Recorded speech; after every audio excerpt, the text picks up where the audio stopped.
Do saltwater flushes help get rid of dampness? That's what we're going to be answering on today's episode of the Chinese Medicine Podcast. Welcome aboard, welcome along. If you're new and you haven't clicked the subscribe button, make sure you do. You can watch a little bit first, and if this is valuable and interesting to you and you think I'd like to be part of this community, well then make sure you subscribe here on YouTube and you'll never miss an episode if you click that notification bell as well. So I'm going to be answering a subscriber's question. This is from Anthony, and he said, "Hi Marie, I love your channel and your teaching approach." Thanks, Anthony. Always helps to start with a compliment, although that's not the reason why I'm answering this question straight off the bat. I've got lots of questions to answer because lots of people have been asking them, which is lovely. But some things I just feel like I've got an answer bang straight away for, or something that I can really talk about easily, and some things take a bit more time to do a bit of research. And this is something that I think is a really important question. So I want to make a video about this one. So he says, do saltwater flushes help to get rid of dampness? And this is on a question about, does the keto diet cause dampening, in another dampness video. I've heard people having massive successes with them, but I also know that Chinese medicine says salt is bad for dampness. What are your thoughts on that? Well, thanks so much, Anthony, for asking the question, because it's such an important topic. Today's video, we're going to talk about like the idea of detoxing and flushing and these different treatment methods that are used in Chinese medicine. Particularly this is in herbal medicine, and we can think about this in diet therapy and like food therapies like saltwater flushing. There are many Chinese herbal methods that are used periodically or for a very short amount of time. And there's some herbal methods that are used over a long period of time. Now, the reason why I'm saying herbal medicine is because that's the best way for us to kind of think about the fundamental way of thinking about how we think about what herbs do is what we think about what foods do, particularly when we talk about flavors. And salty is one of those flavors that does have a very specific effect on the body. And we have to ask ourselves the question, do we want this effect at the moment or do we not want this effect? So particularly for dampness, we need to ask ourselves, when do you want to do a purge? Because that's what salty does, it purges you. So if you've ever gone swimming in the ocean, particularly this happens when you're a young kid, you just drink too much water. Well, sometimes you vomit that up or you expel that out, right, very quickly. You feel really sick from drinking salty water. And I think in the olden days it was kind of used as a way to help people who ingested some kind of poison, right, when they didn't know how to get it out of the person. So salty has that purgative effect, right? Now, what kind of herbs are salty apart from salt itself? A couple of those herbs is meng xiao. So some of those formulas might be used when there's like a very strong infection in the body and you need to give the person a purgative effect. Another formula might be, another herb might be muli, which is the oyster shell, right? So here's a little bag of muli. I'll put a photo a bit closer to the screen so you can kind of see it. And muli comes from the ocean, and we know that pop you down there, muli. We know that salt is, in the ocean's salty, and so things that come from the ocean are salty. And so if you have fish that come from the ocean, they're salty fish and they have that salty nature. So in a general sense, to answer your question, so Andrew, you've had a question. Andrew, I'm sorry, you've had several questions. Andrew, I'm sorry. Andrew, I know, but you don't run the press conference, okay? That'd be funny. Oh, Anthony. It's not Andrew. Anthony. If you're in Australia, you'll kind of get that. You'll kind of get that joke. Andrew, you've had your question from our Prime Minister. Anyway, salty purges things out. So there are herbal formulas that use the salty purgative kind of method, but they're not formulas we would use long term. Certainly not formulas you'd take for more than a few weeks. And they're usually used for very acute kind of cases like that when it's very strong. What will happen is if you're a weaker person and you're given these kind of salty purgative kind of formulas, is you'll have a lot more detriment in your body to deal with after you've taken the formula. It's almost similar, not exactly similar, to like taking antibiotics, because the nature of antibiotics is very cold in the body. So let's say you've got a raging infection. A good example I'll give you from myself is I had a tooth abscess once, right? So a few months I would like it to be a few months ago that I was traveling. I think it was about this time last year. I was coming home from a flight, and I was coming home from Sydney to Perth. It's like a 5-hour flight. And as soon as the plane took off, I got this raging toothache coming to one side of my face, and I was like, oh, holy moly, this was the worst pain ever. And I was just kind of sitting there watching the screen, the thing called Time to Destination, right? Like the little plane moving across, and it was just the worst pain because the pressure in the cabin had pressurized it, and it was just so bad. Now, so I was sitting there. I had a rug over my head so I could do some acupuncture in my face. I had acupuncture in my hands. Lucky I had a few acupuncture needles in my carry-on bag. I had painkillers in my bag. I'd taken those painkillers. Nothing was touching it. This was the worst pain ever, right? And this was so bad. Now, I'm not a person that just runs off to Western medicine. I mean, I was going to go to the dentist and stuff, but like, I'd rather just get the tooth sorted out rather than have to take antibiotics or something like that, right? So I went to the dentist the 2 days later, and he said, look, this is a really difficult tooth. You've got one of the roots is growing off to the side, so it's not something we can just pull out. We have to get the special dentist to do it. It's not coming until next Thursday. So this was like 7, 8, 9, 10 days later, and I'm like, this pain is agony. Like I said to him, I could just pull this tooth out myself right now. This is how bad it is. Like, could we just give it a crack? That's what I said to him. I said, could you just give it a try and take it out? Because it's like it needed to come out. There wasn't any way of kind of saving the tooth. And so he said, no, you can't do that. You need to just, here, I'll give you a script for Panadeine Forte, which is like a large amount of codeine with some paracetamol, and I'll give you some a script for antibiotics. Take those things and the pain should go down by the time, the thing. Anyway, I get home, I go to the chemist on the way home, and I was like pacing around in the chemist warehouse like a druggie or something, because I was like, the pain was so bad to get these scripts filled. So I got them filled, and I really didn't want to take the antibiotics. I didn't want to purge my digestive system with like more cold. I didn't want to, do that. And I was thinking, I don't really want to take these antibiotics. I'll try some Chinese herbs. What have I got in the cupboard? So I dig around the cupboard, because I'm at home now. I wasn't at my clinic. And I had some Dahong Wudang Pitang, right, which has the Meng Shao in it. So I was like, oh, that's a good formula. I'll take that. So I took those herbs.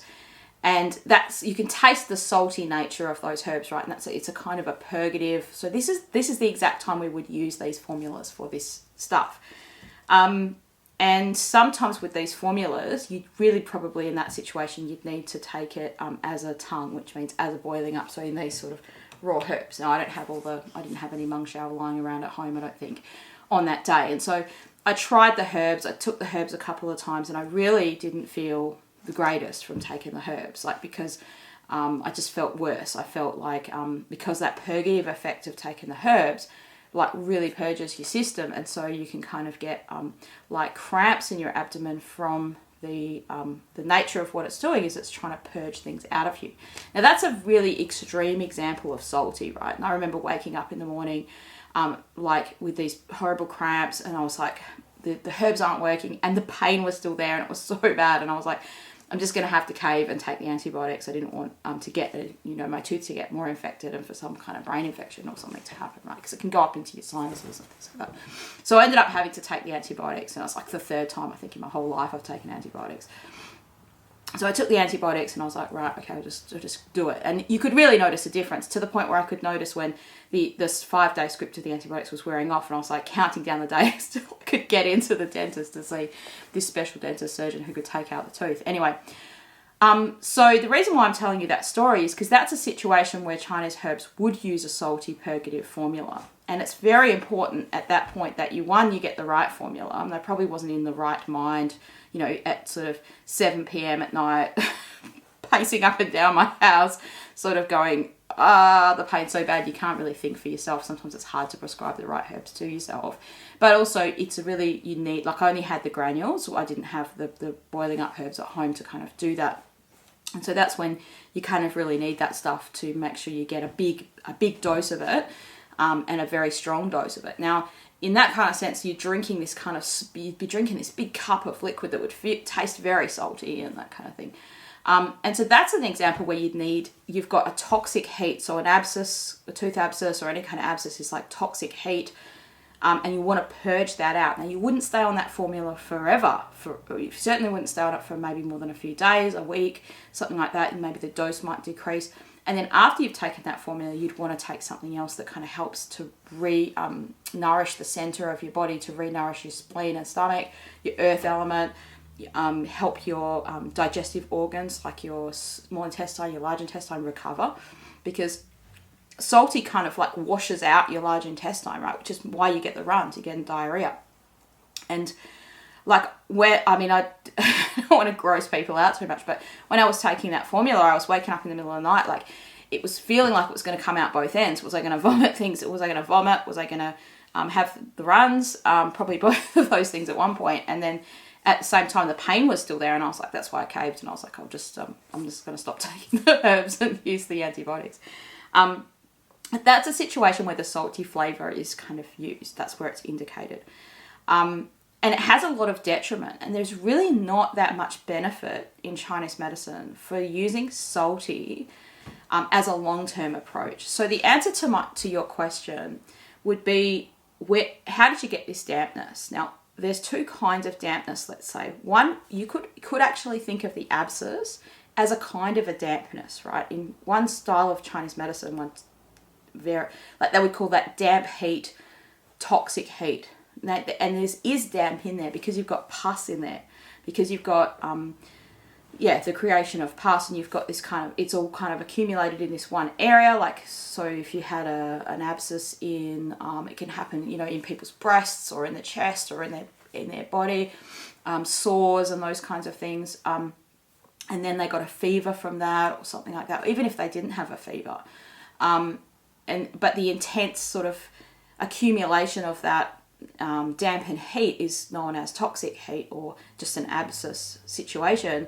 And then you've got this kind of your body wants to kind of get rid of that. Now, where's it going to go? Is if that stuff like gets out into your bloodstream, that's when you get septicemia or sepsis, and that means like the pus and the toxic parts of the toxic bits of what your body's trying to break down and get rid of, it flushes into the bloodstream very quickly, and that's one of the reasons why I ended up taking antibiotics, because if the pain sort of on something is getting worse and worse and worse, and and I know that's not really this guy's question, but I thought I'd give you that example, because that is when you use the salty, or that is when you use those cold things or those purgative things, right? But most people who have dampness, particularly the kind of dampness we talk a lot about on this channel, are people that have had it for a long time.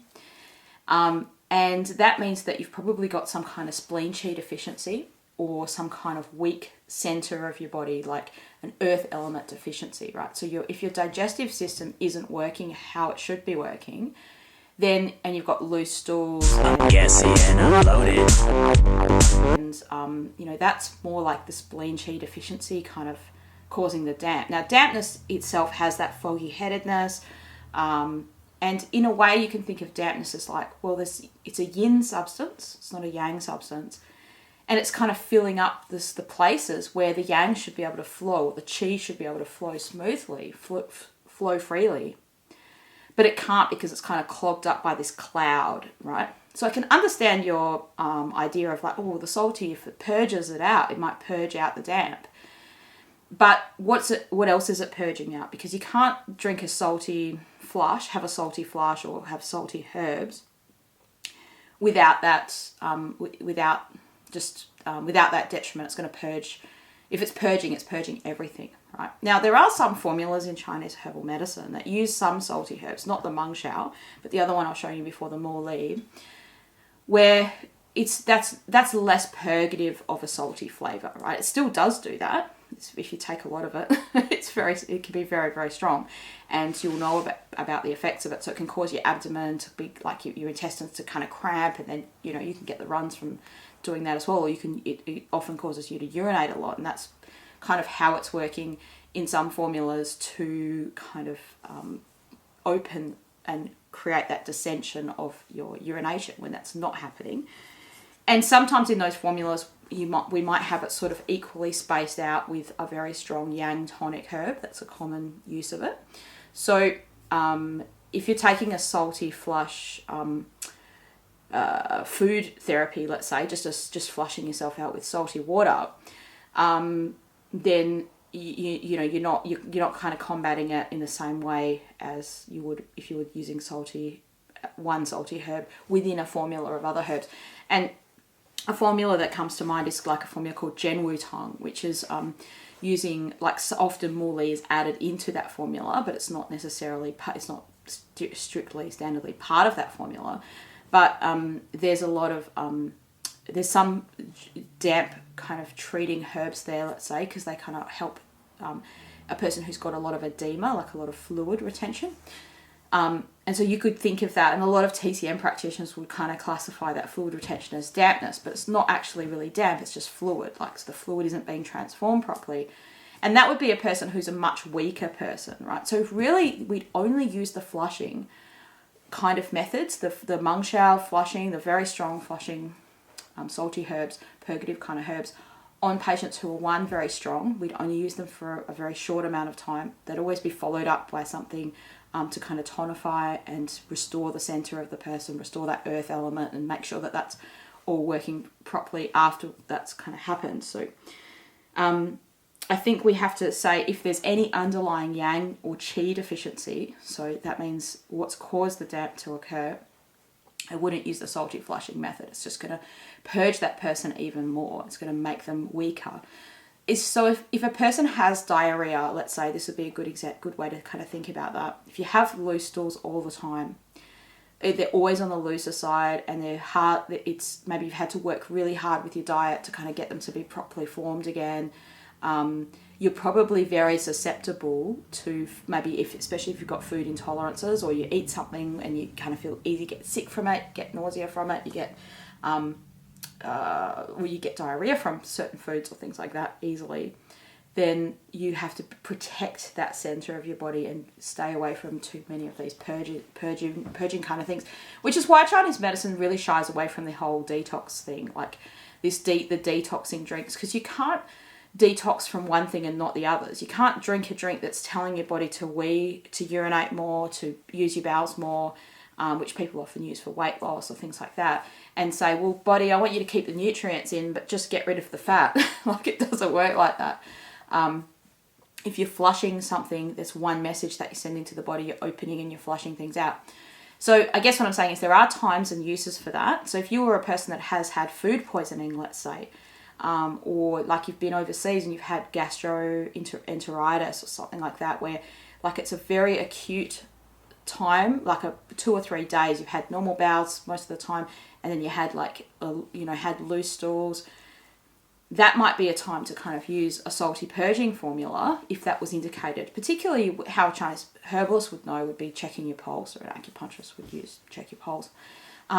Acupuncturists don't really use this methodology that often because they are concerned with like moving qi around with the acupuncture needles, and sometimes like we might use tonification methods like, moxibustion, which is like a warming method, or so we're kind of not, it's not impossible, but it's harder to cause someone to urinate more, and you can't put a flavour into the person's body, right? So this flavour directly kind of does that.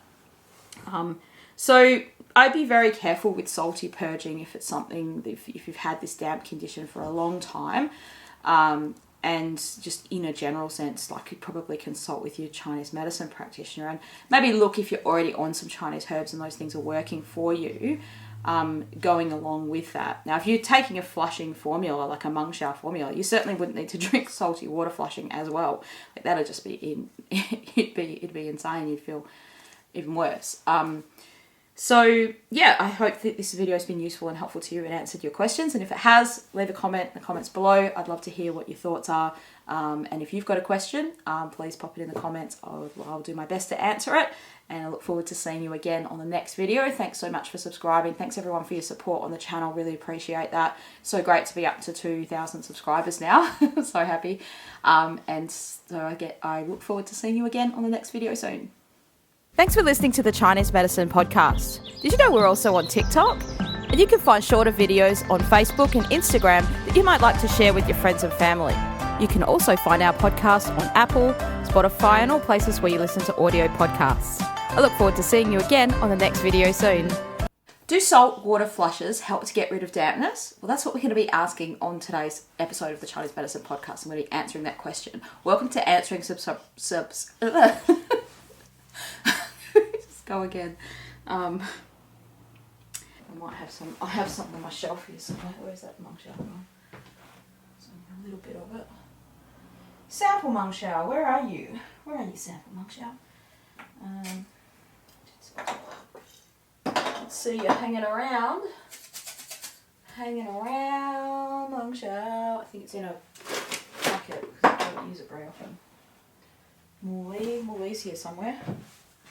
Where are you? I think that's Morley. Oh no, that's Longu. Where are you, Morley? Go get Morley. Oh, Morley, there you are. Alright, we can use this as an example.